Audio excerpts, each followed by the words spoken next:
首期只需20萬就可以買到三鄉雅居樂嘅細別墅啦。今日咧我嚟到咗呢個別墅區呢度，咁我哋分享呢一間咧係2層半嘅，有天有地有花園啦，建築面積咧係103方嘅。咁首先入到嚟咧就見到呢個係佢一個前花園嘅一個位置啦。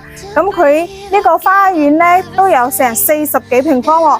呢邊咧就係我哋執花園嘅。咁業主當時嘅話，佢係利用咗呢個執花園咧，咁入邊係整咗一個洗衣房嘅。咁後期嘅話，其實係可以將呢個執花園打咗之後咧，改造翻，改成一間廚房啦，同埋改多一間房間都係 OK 嘅。我哋入嚟呢間屋嘅入邊睇下。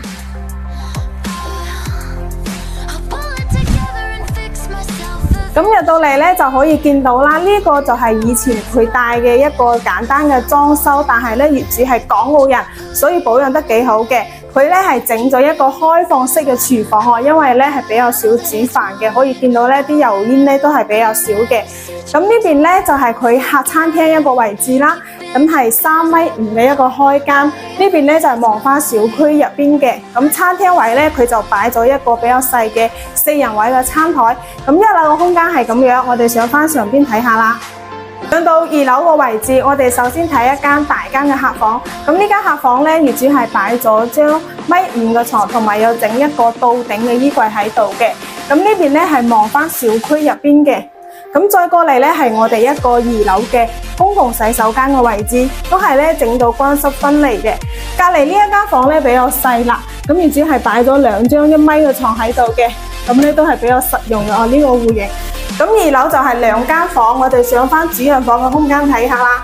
呢個位置咧全部都係主人房嘅空間，見到啦，業主擺咗張1.8米嘅大床喺度。但係咧，我哋呢個咧都係有一個獨立嘅洗手間啦，同埋一個衣帽間嘅位置嘅。咁衣帽間咧係整咗一排嘅衣帽間哦。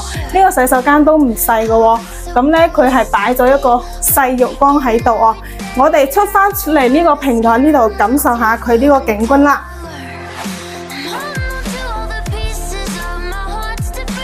呢個露台咧並唔係好大，咁只有15個方度啦。望翻出去咧就係可以見到啦，遠處嗰啲咧都係自己小區嘅一個別墅景。其實咧係幾開揚、幾舒服下嘅。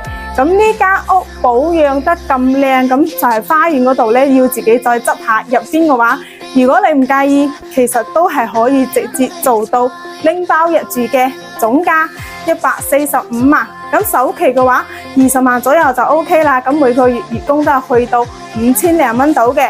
如果你對呢個單位感興趣嘅話，記得聯絡翻中山本土小林，帶你過嚟實地再睇下。